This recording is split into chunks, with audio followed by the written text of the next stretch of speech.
management agency deserve high marks for their ready assistance whenever we needed quick solutions. We put our heads down, we did our job, and that's what people expect of us. A few counties have had to adjust a few handfuls of early voting locations because of these changes. Those changes are going to be shown on MVP My Voter page, and the local election officials will be using local and social media to get that out to their local communities. To Georgia voters, please make a plan on how you want to vote. If you want to vote absentee, make that decision today and get your request in. If you're going to vote early, take a look at your calendar and decide when you're going to vote early. And if you're going to vote on election day, decide what time. It's your choice, but please make a choice and figure out what your plan will be. If you're planning to vote absentee, we have a new program. It's an app. It's called Ballot Scout, which will allow you to track your absentee ballot through that process. It'll allow you to see where you are in the application phase. Has the ballot been mailed back to you? When you mail it back, has it been received? And then has it been accepted?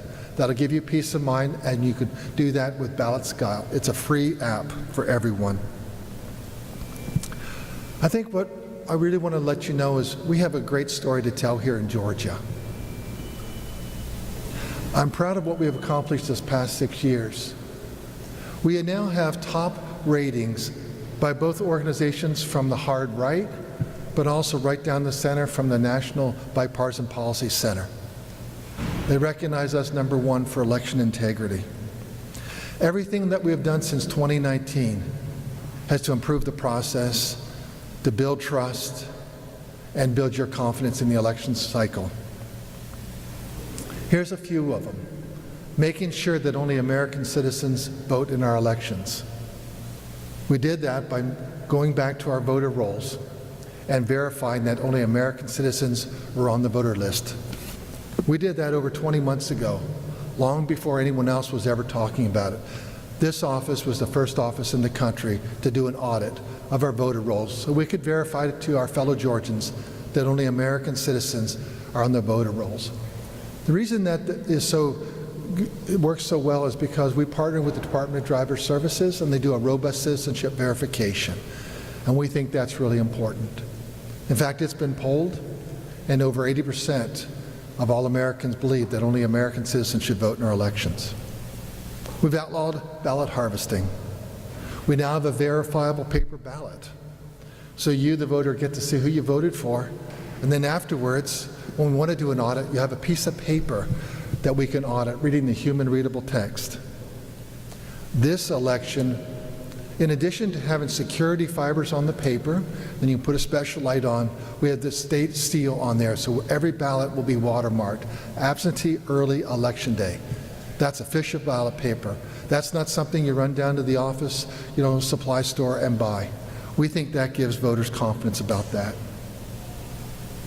We have the cleanest, most accurate voter list in the entire country. That's a bold statement. And how can I say that? Because we do several things that other states don't do. #1, we are part of a multi-state organization with 25 other states. So in other words, a state like Utah, if you move there and register to vote there, they tell us immediately and we can take you off the voter list. That's really important. #2, there was a lot of misinformation, disinformation about that multi-state organization. And most of the Republican states got out, but we stayed in Kentucky and Utah. We stayed in with the other states that stayed in. But then we did bilaterals, and we did bilateral agreements with Alabama, South Carolina, Virginia, and Florida. And we'll do bilaterals with any state that's not part of that. So if you move to Alabama and register to vote, we'll find out about that quickly to keep clean voter rolls. The other thing is, we're really grateful for this. I think it really helps that the current governor is a former Secretary of State. Maybe that helped, but we now have access, and we've partnered with Department of Driver Services. So if you ever move and get a driver's license in any of the other 49 states, plus the District of Columbia, we'll find out about it. Because of federal law, we just can't pull you off. We go through security protocols. We actually send you a note, a letter. Dear sir, madam, we've noticed that you've got a driver's license here in North Dakota. Have you moved there? Hopefully they respond. Then we can take them off the voter rolls immediately. If they don't, then we'll have to just put them in that pile and wait till they've seasoned out because of federal law. But it helps us identify voters. We're getting monthly death records. Everything we've done is to make sure we have very clean voter list, because we understand how many people move each year throughout America. They say 11% do. So it's a lot to keep track of. That builds voter confidence in the whole process.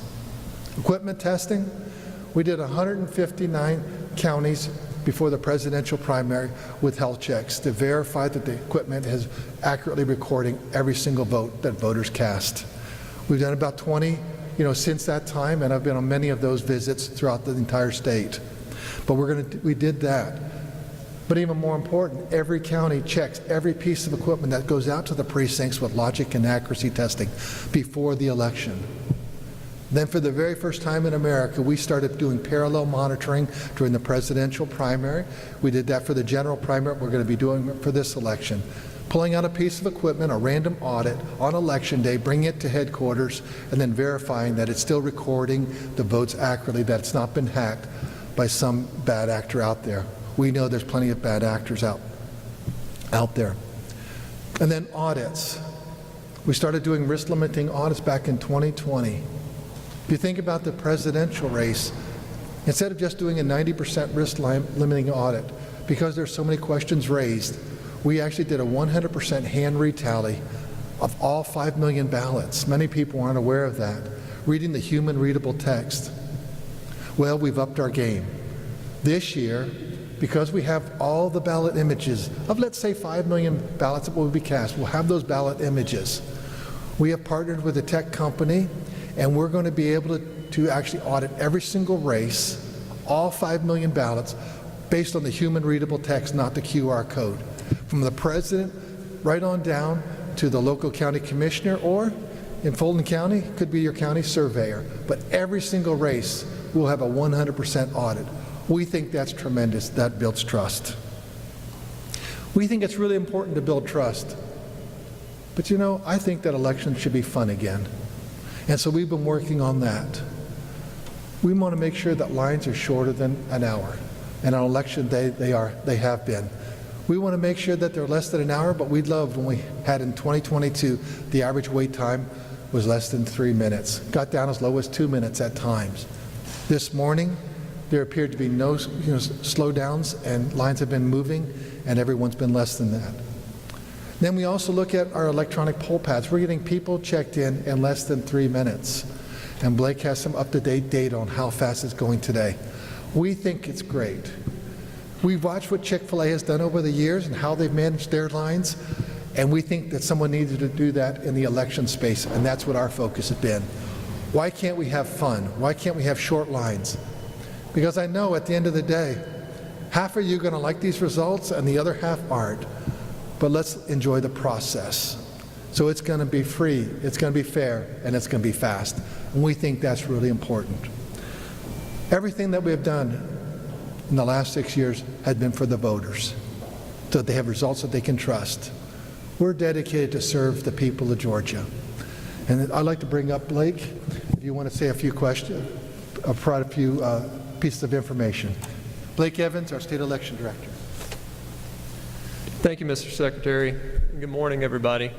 First and foremost, I want to echo what the Secretary said as far as our gratitude towards county election officials and the work that they've put in, especially in the last 3 weeks recovering from the hurricane and making sure that absentee ballots went out on time, which they did, and making sure that all advanced voting locations opened up on time, which they did this morning. And so we're very, very appreciative of the hard work that they did, working through in some cases, but especially between Valdosta and Richmond, some personal hardships that they were going through. So very, very grateful for them.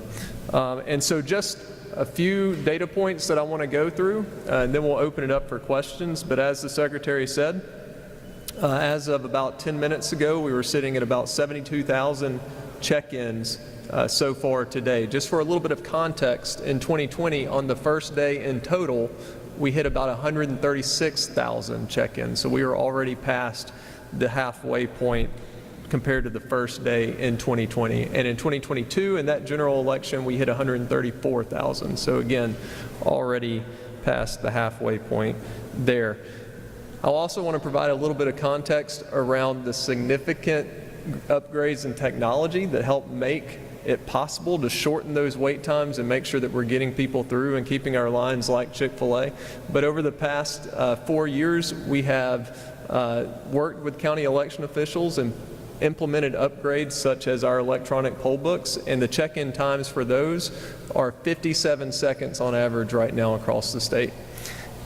Also, we have a new voter registration system that's been in place for a couple of years at this point, and these fast check-in times and this throughput during early voting would not be possible without that upgrade to a new voter registration system. And that's a testament again to the Secretary's leadership and to the team that we have also in the Elections Division that I'm very grateful to work alongside of every day.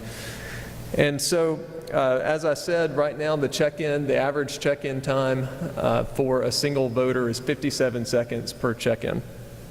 I've been in contact this morning with many election officials around the state, and overall things are going really, really well. I was speaking to a couple of the election directors in the metro counties, and they're reporting little to no waits. I will say they do have, especially in the metro counties, some websites where you can go and you can see wait times if you are in that area. Also, I want to reiterate the My Voter page is where voters can go and get a lot of great information, especially information regarding early voting locations. That's mvp.sos.ga.gov. They can scroll down the page and click early voting locations and see the early voting locations for their county. We have in the entire state about 350 early voting locations that are going to be open across 3 weeks. Keep in mind that some of those locations will open the third week because we have a lot of counties that will start with a certain number of locations and then add on as early voting continues. We have one of the longest periods for early voting, in-person early voting in the country. And so for all those locations, all those wait times, all those dates, voters can go to My Voter page. That's mvp.sos.ga.gov. We have conducted over the last 4 years a lot of list maintenance. As the Secretary said, you can go to our data hub, you can see our current information for active voters that are eligible, active and inactive voters that are eligible for this election. Right now we're sitting at just under 7.2 million active voters in our state. And so that's some data that I want to provide. With that, I'm going to hand it over to Gabriel Sterling for questions and any comments that he has. Thanks, Blake. Thanks, Secretary. Biggest thing is it's looking like we're setting up for a blowout day. We try not to make predictions like the Secretary said, but it's a really big day of early voting so far, and that's going to help us throughout the rest of the process and keep the election day line shorter, which is better for everybody, and we want everybody to have a great voting experience. We'll keep it easy. What do you got?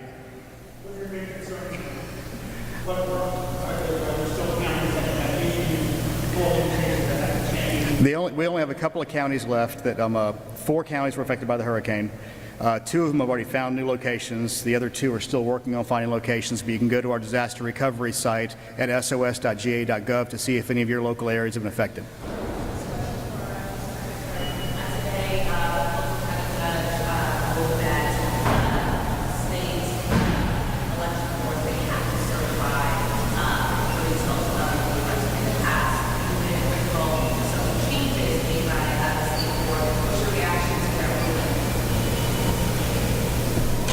Our reaction is that we've always believed that everyone should follow the law and follow the Constitution. That's an American value. And so I think that's very important that that is affirmed, in the judicial system. And we'll make sure that we follow the law and follow the Constitution in everything we do. Thank you.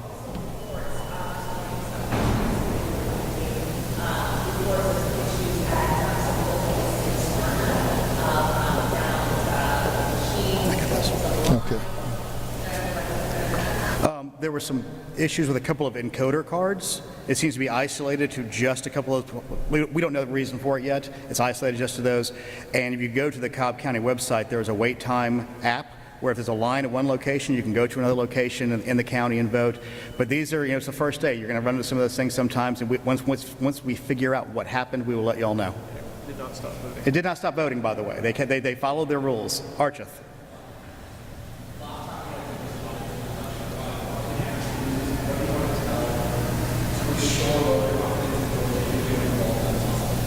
Well, I think the Secretary covered that with all the stuff we've done the last 2 years and the last 4 years to shore up our systems and our confidence in making the laws even better. And Blake's team and the counties, we test the machines beforehand, we test during, and we have audits afterwards. After all those things, then we have a new audit tool. We feel like we've done everything we can to be transparent and show the people, no matter who wins, as the Secretary often says, that's up to the voters. We're here just to report the final results. Yes, sir. Do you have an update on the, you said it was less than 700 absentee ballots, and that was one of the mailing? I have no specific update for that, but we can get back to you later today on it. Yes, sir.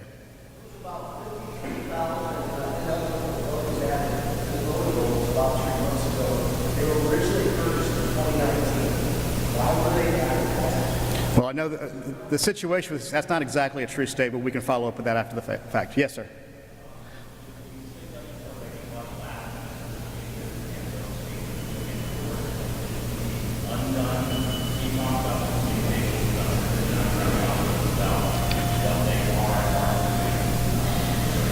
Well, the biggest situation on this is a rule is not a rule until it's actually a rule, and courts of competent jurisdiction have not made decisions on those.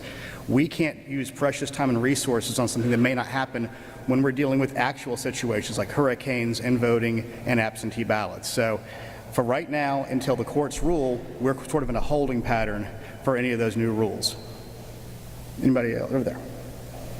No? Yes, ma'am.